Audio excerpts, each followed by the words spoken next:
Se préparer au travail dit. Se préparer au travail dit. La nécessité d'un but. La nécessité d'un but. Lorsque le Seigneur s'entretient avec la femme samaritaine au puits de Jacob, il n'était pas simplement en train d'avoir une conversation pour faire avancer les choses en attendant la nourriture. Il était en train d'œuvrer pour son salut et celui des autres. Parce qu'il avait un but clair. Il s'y donna totalement. Quoiqu'il fût las, épuisé et qu'il eût faim, il ne se laissa pas détourner par une de ces choses. Il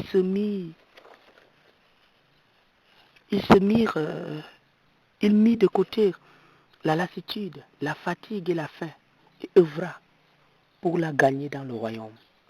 Il était si préoccupé à lui rendre ministère que lorsque la nourriture arriva, il ne se mit pas à la manger, mais dit plutôt, j'ai à manger une nourriture que vous ne connaissez pas.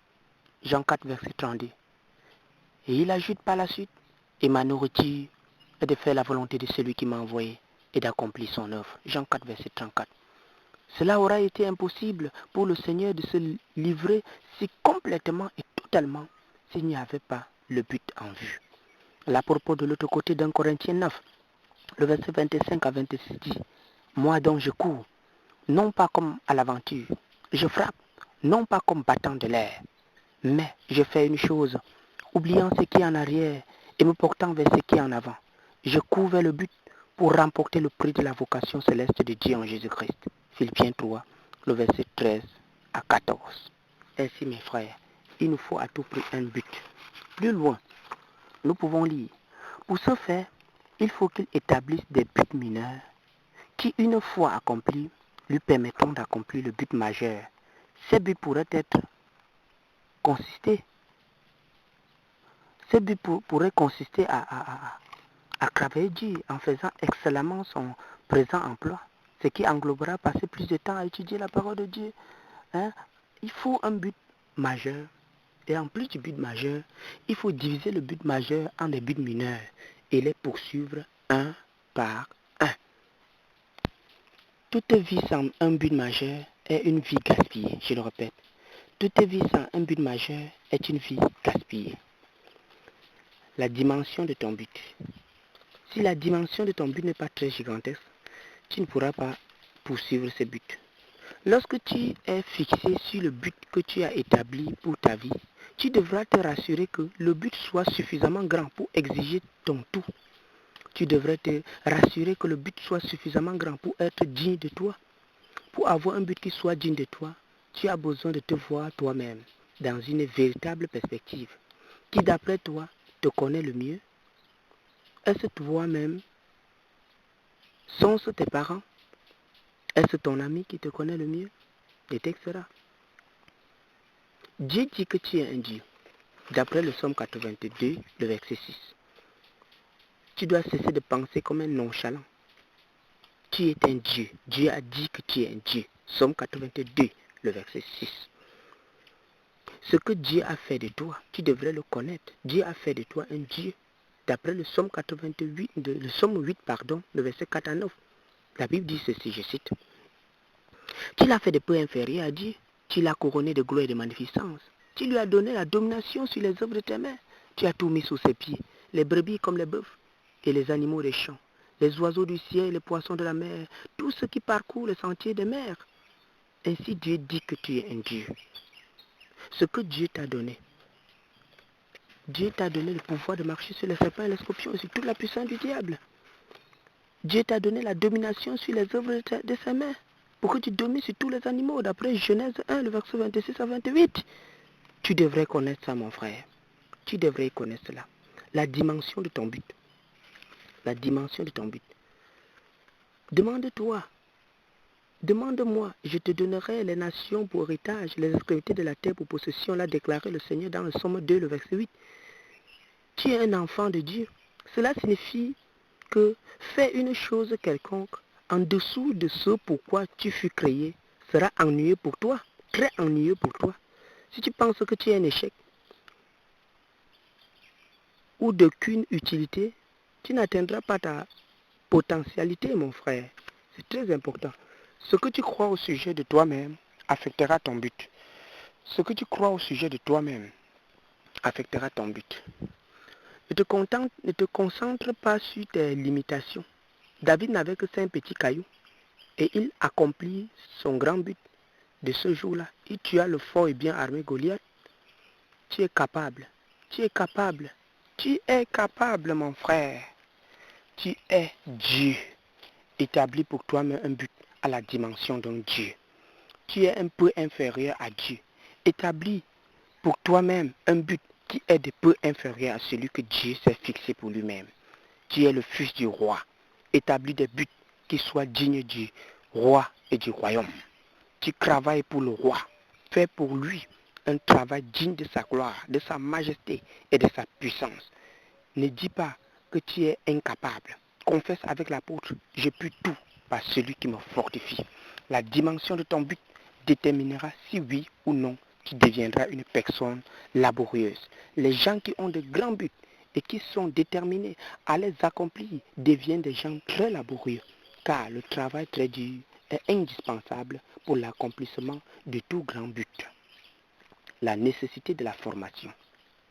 La nécessité de la formation. La personne est naturellement laborieux. La personnalité doit être formée et disciplinée au travail laborieux. La meilleure formation est celle qui est acquise progressivement tout au long de la vie. S'entraîner à travailler dur, c'est plus ou moins s'entraîner à de la discipline. La discipline, c'est se mettre délibérément sous contrôle afin d'atteindre un résultat désiré. Je le répète, la discipline, c'est se mettre délibérément sous contrôle afin d'atteindre un résultat désiré. Celui qui va accomplir un grand but se mettra progressivement sous discipline. Qu'est-ce que cela signifie en pratique? Cela signifie que pour quelqu'un qui fait des études, lorsque le travail planifié pour une journée n'a pas été accompli et qu'il sente le sommeil venir, il ne cédera pas au sommeil. Il marchera plutôt tout autour de la salle, sortira pour prendre de l'air, ou pour courir, ou pour faire une chose quelconque qui dissipera le sommeil. Quand cela est fait, il rentrera travailler et s'y accrochera jusqu'à ce que le travail soit accompli. Il a ainsi commencé à entraîner son corps à dire non au sommeil. S'il continue de cette manière, il peut réussir ses heures de sommeil. Il peut réduire ses heures de sommeil de 8 heures par nuit à 7 heures par nuit, ensuite à 6 heures par nuit, ensuite à 5 heures par nuit, enfin à 4 heures par nuit. Corrélativement, il sera en train d'accroître son temps de travail de 12 heures par jour à 13 heures par jour, à 14 heures par jour, à 15 heures par jour et même à 16 heures par jour. Nous disons à partir de l'expérience que le corps n'est pas un ennemi, mais un serviteur qu'il faut former. Le corps peut être entraîné à fonctionner efficacement avec 4 heures et même 2 heures de sommeil par nuit. Alléluia. Transforme ton trouble en un trésor. Change ta tristesse en un chant. Alors le monde connaîtra la mesure à laquelle tu appartiens à Christ. Dans 1 Corinthiens, chapitre 9, le verset 27, la Bible dit que nous répétons que le corps est un serviteur. Tous ceux qui combattent s'imposent toute espèce d'abstinence. Et ils le font pour obtenir des couronnes corruptibles. Mais nous faisons-le pour une couronne incorruptible. L'apôtre dit par la suite, moi donc je cours non pas comme à l'aventure, je frappe non pas comme battant de l'air, mais je crains durement mon corps. Je le tiens assujetti. Waouh! De peur d'être moi-même rejeté après avoir prêché aux autres.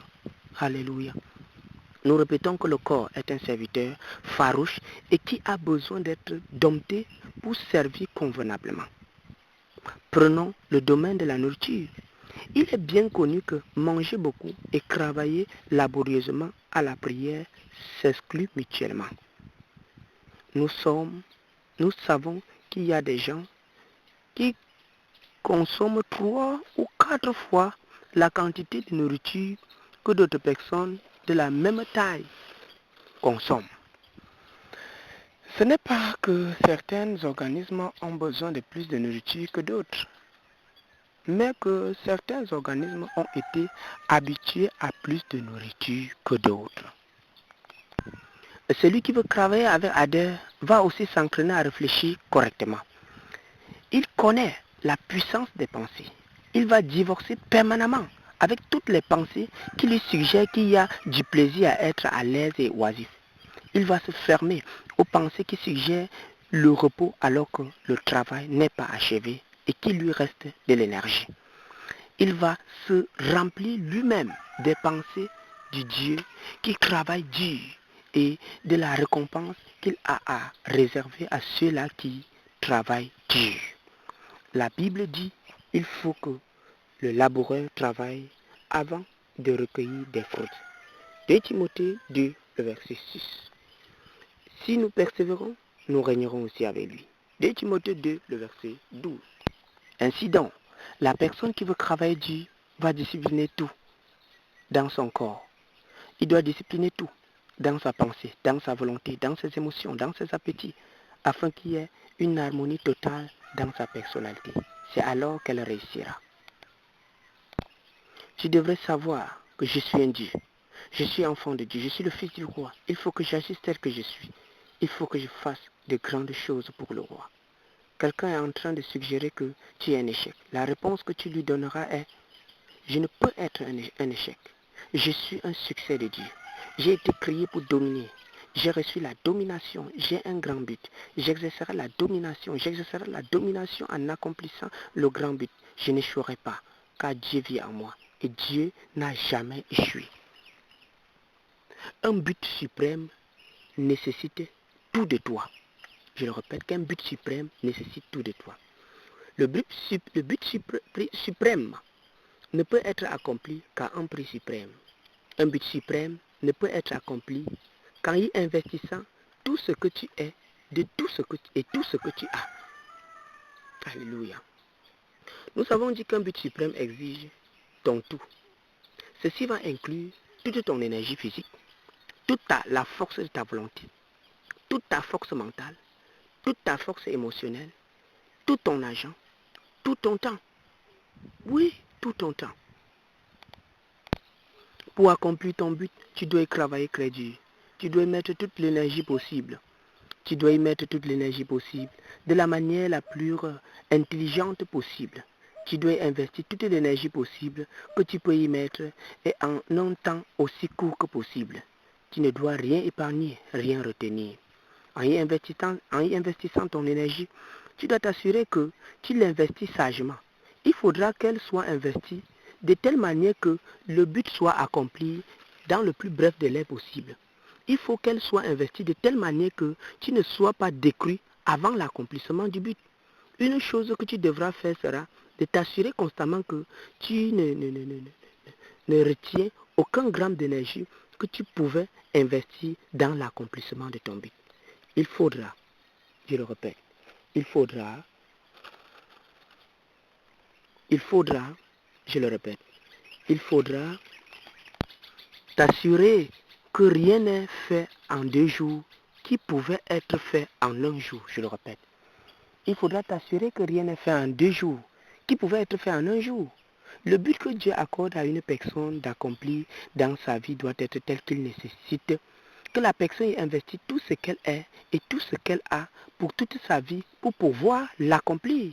Toute perte de temps est paralysante pour le but tout entier. Ainsi donc, la personne qui veut réussir n'a pas de temps à perdre ou à négliger. Chaque minute compte. Amen. Un autre sous-titre est l'importance critique du temps. L'importance critique du temps. Une chose qui distingue les grands hommes de ceux qui sont des échecs, c'est la manière par laquelle ils investissent ce don appelé le temps. Tous ceux qui utilisent sagement le temps réussissent. Tous ceux qui utilisent le temps de façon insensée échouent. Un homme de succès est celui qui a appris comment investir convenablement le temps. Oui, l'homme de succès utilise le temps de façon plus économique qu'il ne le ferait pour de l'argent.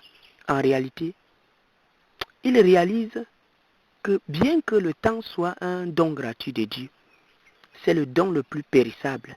Une fois qu'il est perdu, il n'est plus probablement perdu il est plus probablement perdu à jamais. La personne qui veut réussir investira tout son temps à accomplir son but. Il n'aura pas de temps pour une autre chose quelconque. Il est au besoin borné. Il élimine tout ce qui est neutre, tout ce qui est bon, tout ce qui est mieux et tout ce qui est meilleur. Il s'adonne uniquement à une seule chose, où il faut de sa vie. Le il faut de sa vie est ce qui doit être fait pour accomplir son but dans le plus bref délai possible. Alléluia. La nécessité de racheter le temps. Si tu permets à quelqu'un de gaspiller une de tes minutes, tu as permis qu'un mal indicible s'abatte sur toi. Tu devrais racheter le temps.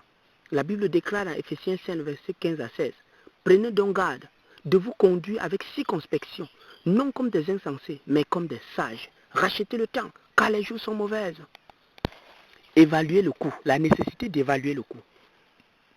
Avant de continuer, il serait bon que tu considères le coût. Es-tu prêt à travailler environ 18 heures par jour? Es-tu prêt à investir les heures entre 4 et 7 heures du matin dans l'accomplissement de ton but? Es-tu prêt à investir le temps compris entre 18 heures et minuit dans ton but? Es-tu prêt à divorcer avec le sommeil et à le réduire au minimum? Es-tu prêt à investir tes samedis et dimanches dans ton but? Es-tu prêt à investir tous les jours fériés dans ton but? Es-tu prêt à investir ton congé annuel dans ton but? Es-tu prêt à juger chaque personne et chaque chose selon son impact sur ton but? Es-tu prêt à vivre et à agir comme le communiste qui a dit qu'il ne pense qu'au communisme? Tu dois choisir entre ton but et le sommeil. Tu dois choisir entre ton but et les plaisirs. Tu dois choisir entre ton but et la compagnie des hommes. Comment puis-je investir cette minute de façon qu'elle me permette d'accomplir mon but dans le plus bref délai possible? Telle est la question que se pose chaque vainqueur. Les priorités. Les priorités. Quand la question est posée, les choses seront réparties en plusieurs catégories qu'on peut établir comme suite. Celles qui vont entraver le but, celles qui ne vont ni entraver le but, ni le promouvoir, celles qui vont promouvoir le but de façon significative, celles qui vont promouvoir le but d'une grande façon, celles qui vont promouvoir le but d'une façon indispensable et celles qui vont promouvoir le but de la façon la plus indispensable. Es-tu prêt à investir tout ton temps dans l'accomplissement des choses que tu pourrais même trouver détestables pourvu qu'elles t'aident à accomplir ton but? Es-tu prêt à rompre toutes les relations qui soit entravent ton but, soit ne contribuent que modestement à l'accomplissement du but pour te concentrer uniquement à investir ton temps sur les relations qui sont absolument indispensables pour le but? Alors, Luc chapitre 14, le verset 28 nous dit que car lequel d'entre vous, s'il veut bâtir une maison, ne s'assit d'abord pour calculer la dépense et voir s'il a de quoi la terminer, de peur qu'après avoir posé les fondements, il ne puisse l'achever et que tous ceux qui le verront ne se mettent à le railler en disant cet homme a commencé à bâtir et il n'a pas pu achever. À moins que tu sois préparé à te débarrasser de toutes choses qui bloquent le chemin de ton but, indépendamment de combien tu aimes cette chose, tu ne pourras pas accomplir ton but. Considère le coût. L'indispensable engagement. À ce niveau, je te recommande de faire les engagements à 3 volets. Premièrement, je te commande de t'engager envers toi-même. Il est préférable de mettre ton engagement par écrit. Tu peux écrire de cette manière. Moi, Kéban Sophonie Blaise, je m'engage esprit, âme et corps à accomplir le but qui est de faire du monde entier, de prouver au monde entier que Jésus est le bonheur. L'évidence de l'accomplissement de ce but sera la réalisation des projets suivants. La rédaction des livres, jeunes surnaturels et enseignements, la richesse inestimable, la réalisation des albums d'adoration. Je m'engage à accomplir ce but à la pleine satisfaction de l'Éternel Dieu qui m'a appelé à cela. Amen. Il est nécessaire d'être stimulé par un frère ou une sœur pour nous faire avancer. Il est donc important de partager ton but avec quelqu'un. Dis-lui ce que tu vas accomplir et demande-lui de te surveiller. Cela t'aidera. Transformer le but en des projets réalisables. Transformer le but en des projets réalisables. Transformer le but en des projets réalisables. Transformer le but en des projets réalisables. Prenons par exemple que Dieu t'ait demandé d'évangéliser une certaine tribu païenne. tu pourrais probablement élaborer la stratégie suivante. Étape 1, la connaissance personnelle de la tribu. Étape 2, l'élaboration des méthodes de communication. Étape 3, la subdivision de la tribu en 5 parties. Étape 4, l'évangélisation de la première partie. Étape 5, l'évangélisation de la deuxième partie. Étape 6, l'évangélisation de la troisième partie. Étape 7, l'évangélisation de la quatrième partie. Étape 8, l'évangélisation de la cinquième partie. Ayant ainsi élaboré un plan, tu peux maintenant investir toute ta personne dans le projet. Mais avant de le faire, tu dois fixer un temps limite. Tu dois fixer la date à laquelle le projet sera entamé. À moins de fixer une date à laquelle commencer, tu pourrais ne jamais commencer ton projet. Je le répète, à moins de fixer une date à laquelle commencer, tu pourrais ne jamais commencer ton projet. Il y a 3 types de personnes sur la planète Terre. Le premier type est constitué de ceux qui, ayant vu le but, se précipitent et entament le projet avant d'avoir élaboré le plan général. Le deuxième groupe est formé de ceux qui ne commencent jamais. Ils trouvent toujours des raisons pour reporter le projet dans l'avenir. Ils disent, nous allons bientôt commencer. Puisque le bientôt est très élastique. Ils ne vont nulle part ou bien ils commencent très tard. De cette manière, ils échouent. Ceux du troisième groupe planifient bien, fixent une date de début et travaillent assidûment pour entamer à cette date.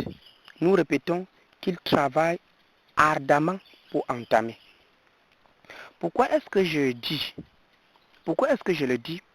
C'est parce que l'ennemi va œuvrer ardemment pour s'assurer que soit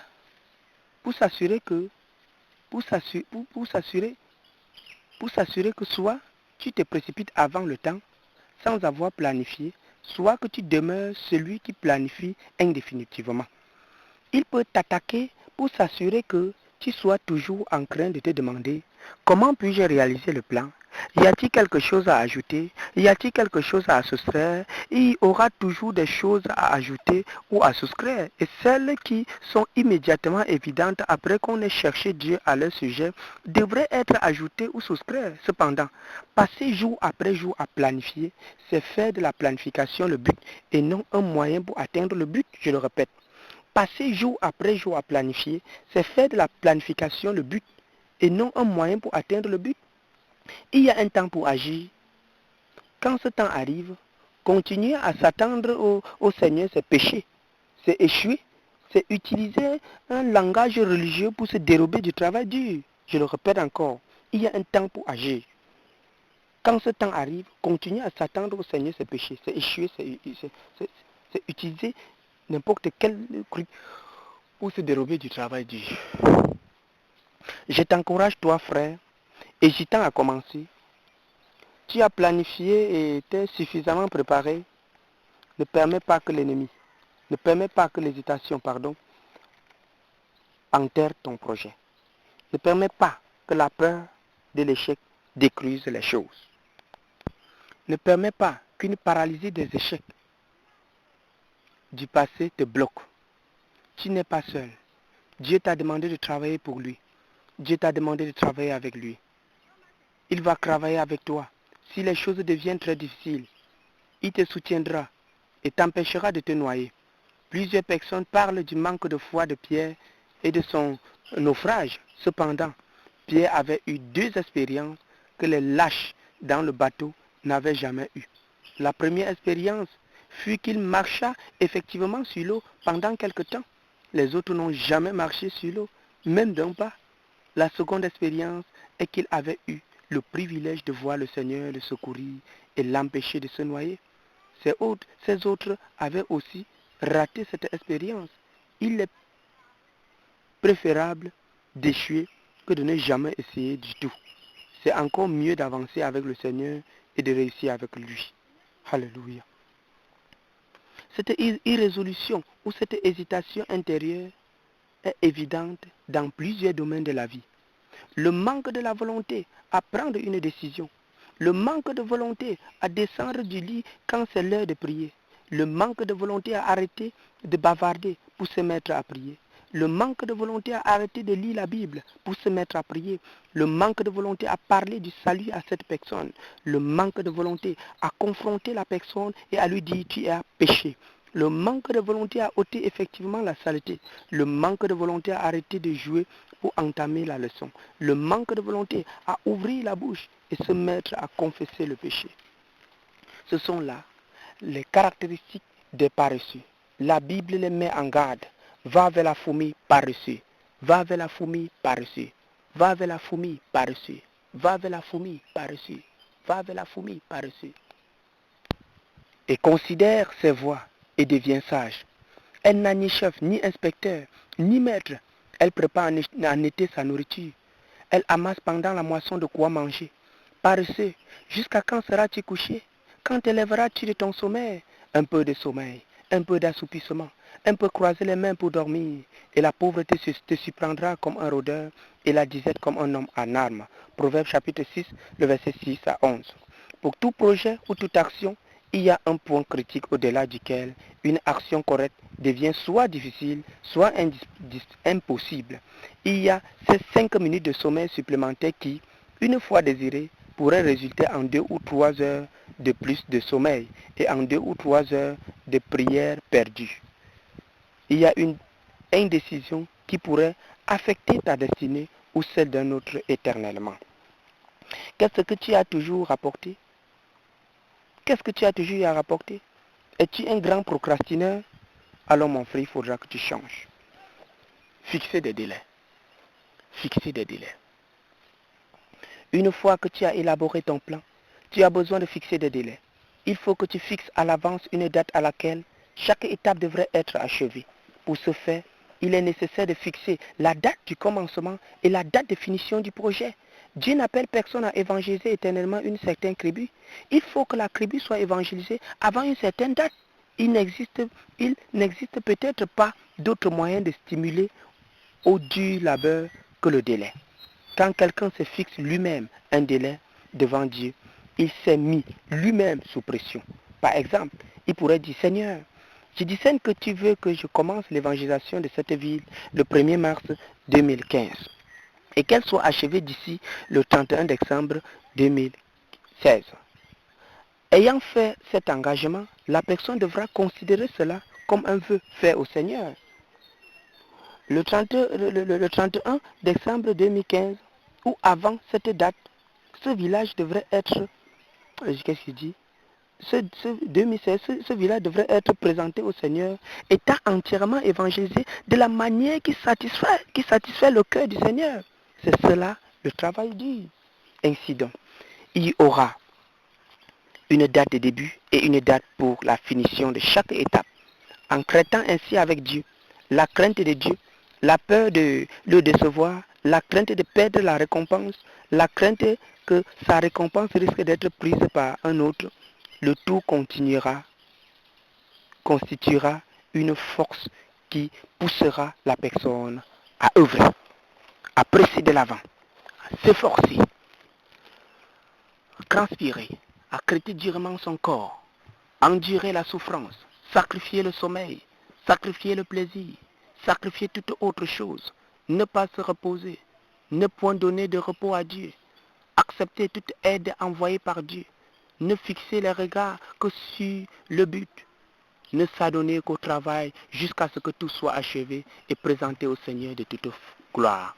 Le Seigneur en effet appelle son peuple à ne point prendre de repos et à ne lui donner aucun repos. Il dit, sur tes murs Jérusalem, j'ai placé des gardes. Ils ne se tairont ni jour ni nuit. Vous qui la rappelez au souvenir de l'Éternel, bon de repos pour vous, et ne lui laissez aucun relâche, jusqu'à ce qu'il établisse Jérusalem et la rende glorieuse sur la terre. Déclare la Bible dans Ésaïe 62, le verset 6 à 7. Un homme a dit, dans un voyage de 1000 kilomètres, le pas le plus difficile, c'est le premier pas. Gardez le but toujours en vue. Gardez le but toujours en vue. Il est possible qu'on commence avec un but clair et qu'on le perde quelque part le long du chemin. Cela arrive très facilement puisque les attaques de Satan les plus féroces sont dirigées contre le but. la vision. Il connaît très bien le fait que le but peut être perdu pendant que la personne continue à travailler dur, n'allant nulle part. Une telle personne va se réjouir et se féliciter du fait qu'elle est en train de travailler dur, mais elle se demandera par où l'amène tout ce travail dur. Une autre illustration, c'est le cas d'un homme qui s'engage à écrire un livre au sujet du retour du Seigneur. Il est tellement occupé à écrire le livre qu'il permet que sa relation avec le Seigneur se détériore tant, si bien qu'au retour du Seigneur, il est trop occupé à écrire le livre. Trop occupé à écrire le livre que c'est à peine s'il entend la trompette sonner. Tous les projets qui sont entrepris pour l'accomplissement du but doivent être constamment révisés afin de s'assurer qu'ils ne deviennent pas le but mais un moyen pour atteindre le but. Tout projet qui s'avère comme n'étant plus nécessaire pour l'accomplissement du but doit être abandonné immédiatement. Aucune chose ne doit être faite parce qu'on la faisait dans le passé. Aucune chose ne doit être considérée comme utile parce qu'elle était utile dans le passé. Les activités qui sont prioritaires nécessitent d'être évaluées de temps en temps. Il faut investir beaucoup de prières pour s'assurer que la vision est protégée contre les attaques de Satan. Il faut attaquer le diable avant qu'il n'attaque la vision. Il faut rechercher de temps en temps la paix de Dieu dans l'homme intérieur. Ceux qui ont perdu, la vision peuvent être si emportés par le travail dur, n'allant nulle part, qu'ils deviennent tendus et frénétiques. Il faut investir beaucoup de prières pour s'assurer que le projet demeure au centre de la volonté de Dieu. Le grand problème est que beaucoup de gens qui travaillent n'ont pas de sensibilité spirituelle. Ils sont si noyés dans le travail Dieu que, bien qu'ayant reçu l'information initiale correctement du Seigneur, il y a longtemps qu'ils n'entendent plus la voix de Dieu. Ils sont comme un pilote qui a correctement reçu les instructions pour décoller, qui connaissait sa destination, mais qui, après avoir perdu contact avec la tour de contrôle, va probablement s'écraser. Pour éviter tout cela, travailler dur au projet et travailler dur pour garder le but en vue est une nécessité. L'importance des enregistrements. Il est bon d'enregistrer ses travaux. Ceux qui travaillent dur et qui planifient de travailler dur enregistrent minutieusement les choses dans lesquelles ils sont en train d'investir leur énergie. Ils n'avancent pas juste tout en espérant que tout ira très bien. Ils enregistrent pour avoir des statistiques sous la main. La séduction de soi. Il faut tout faire pour éviter la séduction de soi-même. Ne te trompe pas toi-même. C'est très important. L'homme sage apprend et pratique le fait de rendre compte. Maintenant, afin de ne pas se tromper lui-même. L'homme sage, je le répète, apprend et pratique le fait de rendre compte maintenant, afin de ne pas se tromper lui-même.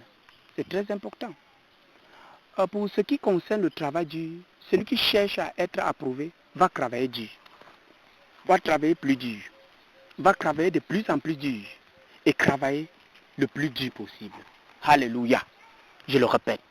Pour ce qui concerne le travail dur, celui qui cherche à être approuvé va travailler dur, va travailler plus dur, va travailler de plus en plus dur et travaillera le plus dur possible afin de continuer à être approuvé. L'autre travers de la médaille est que celui à qui nous sommes redevables nous encouragera lorsque nous avons besoin d'encouragement et nous aidera à voir clairement les choses lorsqu'elles deviennent floues parce que nous avons perdu la vision. Le choix d'une personne à qui on peut rendre compte. Le choix d'une personne à qui on peut rendre compte. Cette personne ne devra pas être n'importe qui. Ça devrait être une personne de qualité, une personne mature, une personne mûre, une personne spéciale. La puissance de la pression. Être incité. La puissance de la pression. Être incité.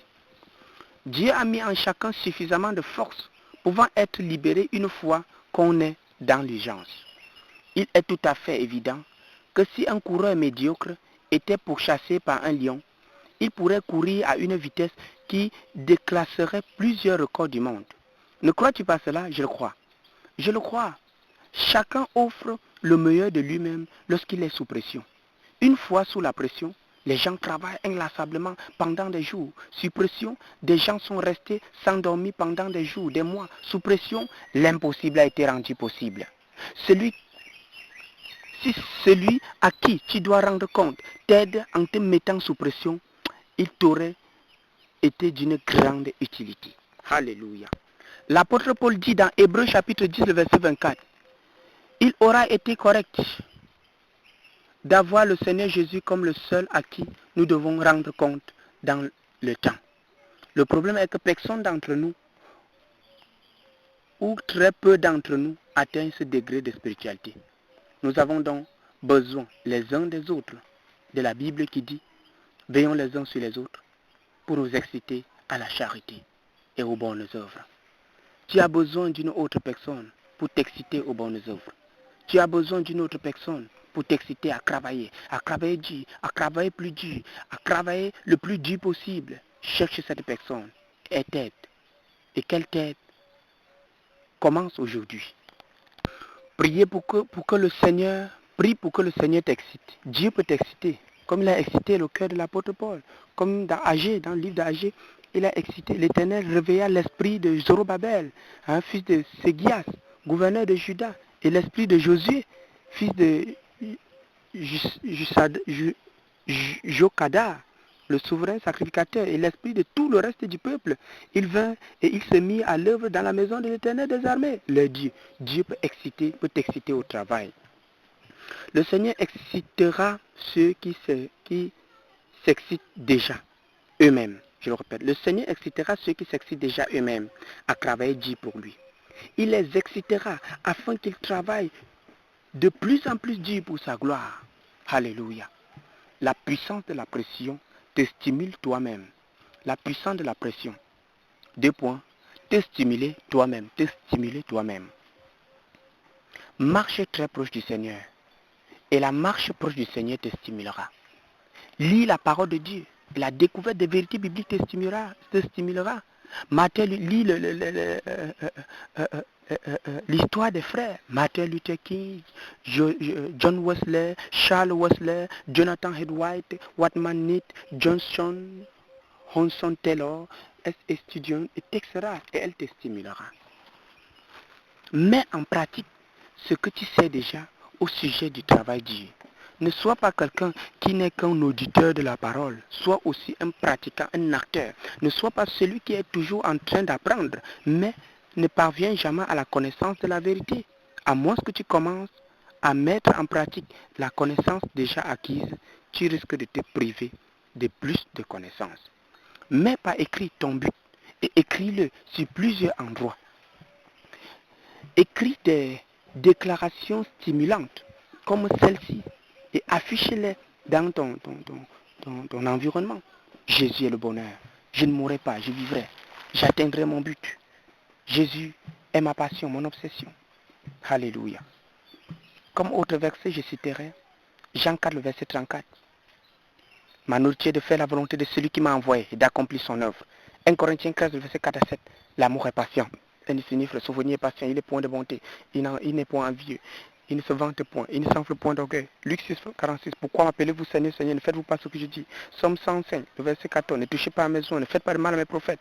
Ésaïe 42, 49, le verset 22. Je ferai tes ennemis, mes ennemis. Je le ferai manger le propre chien, ils boiront le propre sang, comme du mout. Et tout chien saura que je suis l'Éternel ton Dieu. Il est bon de s'exciter. Le chemin vers la grandeur permanente. Un danger que court quelqu'un au cours du travail laborieux pour le Seigneur et pendant qu'il presse de l'avant dans l'accomplissement de l'appel de Dieu sur sa vie, est qu'il pourrait facilement détourner ses yeux du Seigneur pendant qu'il se concentre sur le travail. Le résultat en sera qu'il ôtera, quelquefois inconsciemment, le Seigneur du centre de l'œuvre pour se défier lui-même. Ceci est tragique au-delà de toute mesure, car il commencera à travailler non pour la gloire du Seigneur, mais pour sa propre gloire. Il recevra la gloire pour le Seigneur et son langage progressivement abondera de je, moi, mon, etc. refuse d'être loué. Fais constamment ces choses-ci. Montre tes propres faiblesses. Oui, il faut toujours montrer tes propres faiblesses. Dis clairement que Dieu l'a fait. Éloigne-toi de ceux qui veulent te donner l'orgueil, te louer, te féliciter. Exalte les autres qui ont travaillé avec toi. Ceux-là que les gens ne connaissent pas. Pardon. Retire-toi dans un lieu solitaire et prie. La deuxième chose qu'il faut avoir à l'esprit est que bien que tu aies travaillé dur, les choses ont réussi à cause de la grâce de Dieu. Il y a des gens qui ont travaillé plus dur que toi et qui n'ont pas pu produire les choses, les mêmes types de résultats que toi. Donc c'est la grâce de Dieu, tu devrais reconnaître cela. Ça va t'empêcher de t'enorgueillir. Tout ce que tu es et tout ce que tu as fait s'accorde bien avec la déclaration de l'apôtre. Cela ne dépend ni de celui qui veut, ni de celui qui court, mais de Dieu qui fait miséricorde. Romains 9, le verset 16. Fatigué, mais poursuivant toujours. Dans l'accomplissement de toute tâche, il y a des moments où l'homme laborieux arrive presque à bout de lui-même, de façon physique et émotionnelle. C'est juste comme s'il faut tout abandonner et se reposer. Il a travaillé très dur et un progrès considérable a été fait. Par tous les standards d'évaluation, il a été fidèle et il y a réellement mis de lui-même. Il est aussi conscient du fait que s'il arrête le travail à ce niveau pour se reposer, cela pourrait ruiner le projet tout entier ou une partie du projet. Que doit-il faire? Je crois qu'il n'y a qu'une seule réponse. Il faut qu'il continue à presser de l'avant. Si tu te trouves dans cette situation, tu pourrais être épuisé. Mais il faut que tu continues dans la course comme dans le passé. Il faut que tu presses de l'avant. Souviens-toi de ce que tu as déjà investi dans le projet. Peux-tu te permettre de perdre cela? Je ne suis pas en train de dire que tu n'es pas fatigué. Je demande seulement si tu as considéré ce qu'il te coûterait si tu arrêtais pour avoir une pause maintenant. Tu as le choix devant toi. Choisis de presser de l'avant, bien que tu sois fatigué. Tu peux presser de l'avant, quoi qu'étant fatigué. Il y a de l'énergie extra en réserve et cachée en toi, qui sera libérée quand tu décideras qu'il faut que le projet soit achevé dans autre report de délai. Pardon. Écoute ce que la Bible dit. Ne le sais-tu pas? Ne l'as-tu pas appris? C'est le Dieu d'éternité, l'Éternel, qui a créé les extrémités de la terre. Il ne se là de travailler dur, fatigué mais poursuivant toujours. Je disais que le Seigneur dit ceci dans Ésaïe 40, 28 à 31. Ne le sais-tu pas? Ne l'as-tu pas appris? C'est le Dieu d'éternité, l'Éternel qui a créé les extrémités de la terre. Il ne se fatigue point, il ne se lasse point. On ne peut sonder son intelligence. Il donne de la force à celui qui est fatigué. Il augmente la vigueur de celui qui tombe en défaillance. Les adolescents se fatiguent et se lassent, et les jeunes gens chancellent. Mais ceux qui se confient en l'Éternel renouvellent leurs forces. Ils prennent le vol comme des aigles. Ils courent et ne se lassent point. Ils marchent et ne se fatiguent point. Ésaïe 40, le verset 28 à 31. Ces versets s'adressent à toi. Le travailleur lassé et fatigué. Le Seigneur, pour qui et avec qui tu travailles, ne se fatigue et ne se lasse point. Il a commencé à travailler avant toi. Tu es fatigué, mais lui ne l'est pas. Tu es lassé, mais lui, il est fort. Tu ne comprends plus, mais sa compréhension est pleine et fraîche. Tu peux compter sur lui. Dis-lui, Seigneur, je suis fatigué, mais toi, tu ne l'es pas. Je ne vais pas compter sur ma fatigue ou ma lassitude. Je vais compter sur ta force et sur ta fraîcheur maintenant, dans le nom de Jésus. La force de celui qui ne se fatigue point est mise à ta disposition à travers son esprit qui habite en toi. Tu te rendras compte que tu deviens fort, tellement fort que tu es capable de t'envoler à des hauteurs spirituelles comme un aigle dans le projet. Oui, ainsi donc, lorsque tu es fatigué, faible et lassé, ne t'écris pas. Je suis fatigué, lassé, je suis fini. Tu devras plutôt confesser à haute voix. Le Seigneur va rassasier mon âme lassée et rafraîchir mon être languissant. Il le fera et il est même en train de le faire maintenant. D'après Jérémie 31, le verset 25. Une tâche achevée. Une tâche achevée. Plusieurs personnes qui ont commencé sur le chemin chrétien ont abandonné. Il y en a plusieurs qui sont allés à l'école, mais n'ont pas achevé la formation.